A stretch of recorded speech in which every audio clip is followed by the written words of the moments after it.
Boa noite, está começando mais uma edição do TJ UFSC. Hoje você confere o cancelamento das festas de Ano Novo em diversas capitais do país, quais cidades que têm o menor índice de vacinação no estado de Santa Catarina e além, é claro, do último TJ Esportes do ano. Tudo isso logo após a vinheta.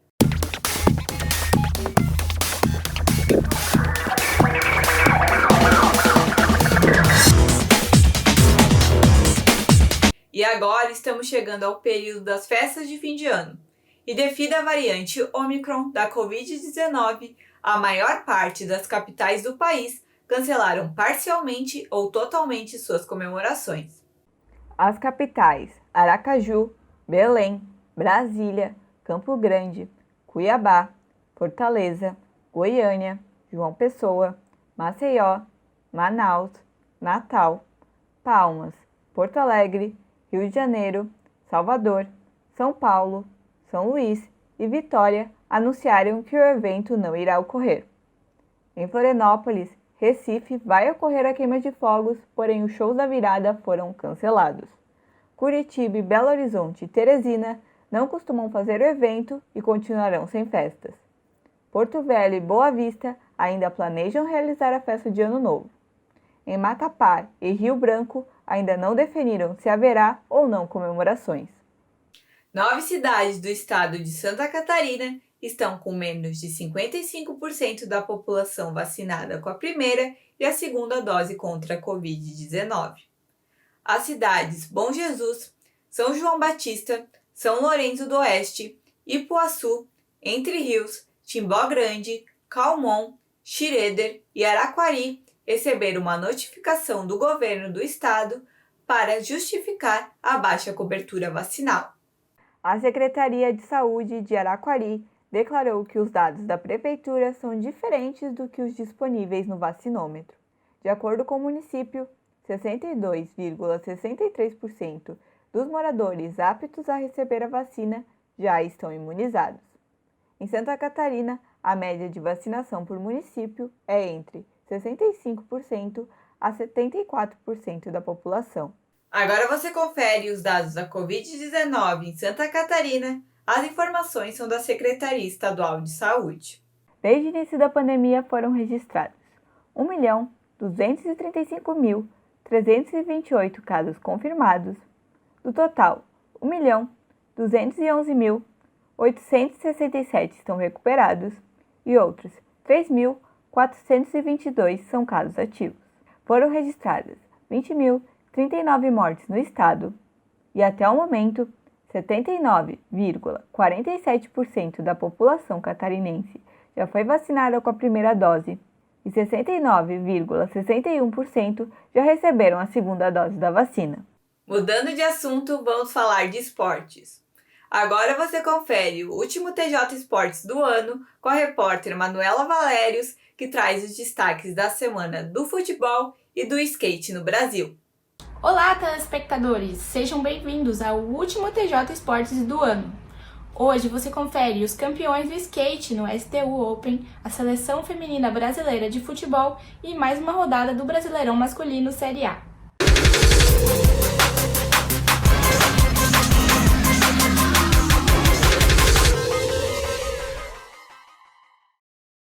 Na última quarta-feira, a Seleção Brasileira Feminina de Futebol conquistou a taça do Torneio Internacional de Futebol Feminino, que foi disputado em Manaus.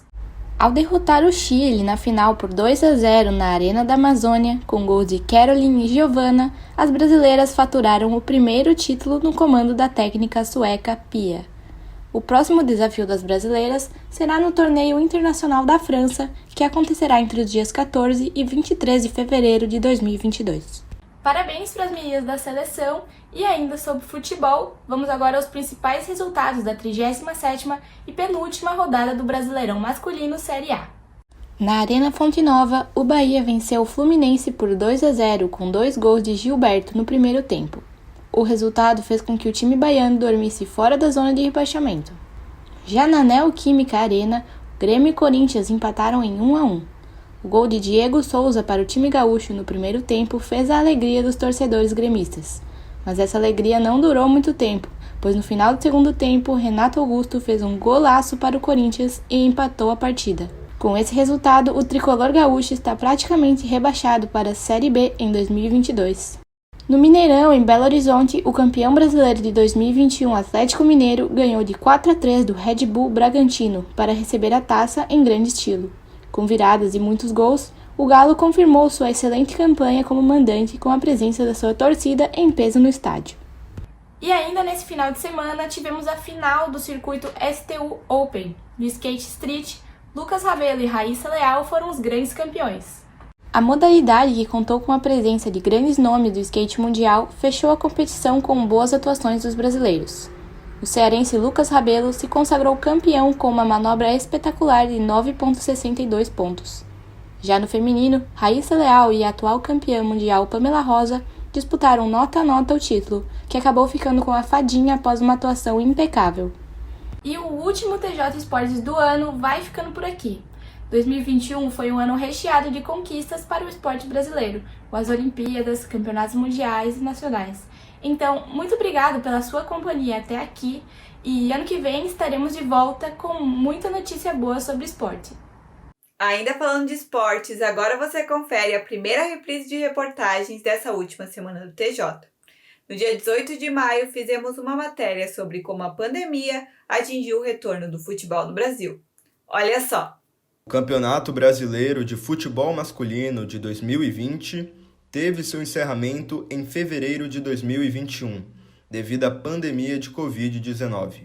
Durante toda a competição, nos deparamos com notícias de atletas infectados e times inteiros desfalcados.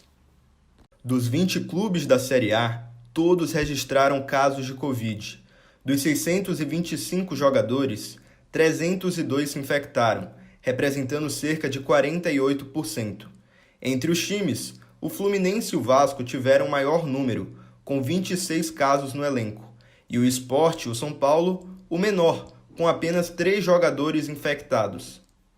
Esses dados foram levantados em um estudo realizado por pesquisadores da Universidade Federal da Paraíba e da Universidade Federal do Rio de Janeiro, e divulgados pelo Brazilian Journal of Development. Dentro desses clubes, a menor taxa de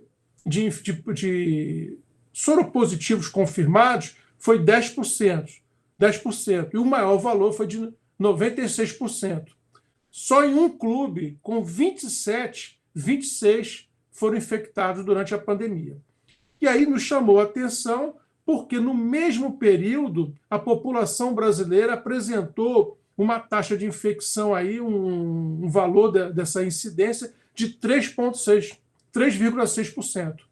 E a gente observou, então, que, estatisticamente, verificamos que o índice de infecção entre os atletas é altamente significante em relação à população geral. A pesquisa também destacou que nenhum dos jogadores possuiu sérias complicações nem precisou ser internado em decorrência da Covid. Os estudos feitos no Brasil, nós atendemos mais de 70 jogadores, e os feitos nos Estados Unidos e na Europa mostraram que o jovem tem um comportamento diferente em relação ao Covid. Ele suporta melhor. Não é que o fato de fazer esporte você vai estar livre de uma complicação. E as provas estão aí. Temos, hoje mesmo, nós temos atletas, ex-atletas, internados, todos inclusive entubados. Além disso, o contágio dos atletas pode ocorrer dentro de campo. A pesquisa realizada pela UFPB e pela UFRJ indica que, ao praticar atividade física, os índices de imunoglobulina caem, deixando a pessoa mais suscetível a infecções. Nós temos anticorpos, imunoglobulinas, que é chamada da classe A, ou IgA, imunoglobulina A, que ela recobre nossas mucosas. E é uma importante molécula de defesa contra essas infecções, principalmente aqui, no caso que se inicia no trato respiratório superior. A atividade física, ela faz com que essas imunoglobulinas caem, tornando esses atletas de alta performance susceptíveis a infecções, por exemplo, do trato respiratório superior. Esse nível cai principalmente nas primeiras horas após a atividade. Depois ele volta à normalidade. Já o doutor Nabil Goraieb destaca que a confraternização após as partidas favorece um contágio devido à aglomeração. Porque o esporte em si, ele, nesses atletas profissionais, ele não causa a doença. Quem transmite a doença é o após o esporte ou ele se contaminar com alguém que está do lado dele. Por isso que na NBA, do basquete, fizeram uma bolha que todo mundo foi para os hotéis e ficaram confinados no hotel. E olha, de todos os 450 jogadores da NBA, só um que teve Covid e ele foi contaminado por uma irmã dele. Então, não é o problema do jogo que vai aumentar a contaminação. A maior parte dos jogadores, depende do esporte principalmente, mas você pega o futebol, terminado o jogo, o pessoal ia comer pizza e tomar cerveja. É normal. Só que muita gente fez isso na vigência da pandemia e aí acaba transmitindo ou pegando o Covid. Os protocolos adotados para que as partidas ocorram são diferentes em cada estado brasileiro. Além disso, cada clube age de uma forma na prevenção da doença. Um dos times que melhor combateu o vírus foi o Sport Clube Recife, que registrou apenas 3 casos de contágio. Entre as medidas de prevenção estão o uso de máscara nas dependências do clube, como academias e fisioterapia, a higienização das mãos, o distanciamento de 1,5 m, rodízio de alguns funcionários e o monitoramento de sintomas. O distanciamento, junto com a prevenção, com o uso de máscaras e a lavagem de mão e a orientação de não contaminação, de não colocar a mão no rosto, todas as medidas preventivas funcionavam bem. Então, a partir daí, a gente começou a orientá-los em relação aos sintomas. Como é que a gente fez isso? A gente pegou e elaborou um protocolo, um questionário, e nesse questionário a gente descreve todos os sintomas que a Covid pode apresentar. Esse questionário é respondido diariamente, desde o início da nossa temporada até agora. Todo dia esse questionário é respondido por comissão, membros da comissão técnica, todos que trabalham no CT e os atletas, de todas as categorias, tá certo? Desde o sub-15 até o profissional. Esse questionário responde diariamente e se a gente vê que tem alguma alteração de sintoma nesse questionário, a gente isola o atleta e, a partir daí, a gente espera em torno de 3 dias para fazer o teste. As medidas no clube continuarão para essa nova temporada do Brasileiro, que se inicia no final de maio. Mas para que o futebol volte a ser o mesmo, é preciso de uma única coisa: a vacina. Essa é a edição de hoje. Obrigado pela companhia e amanhã estamos de volta. Tchau, tchau!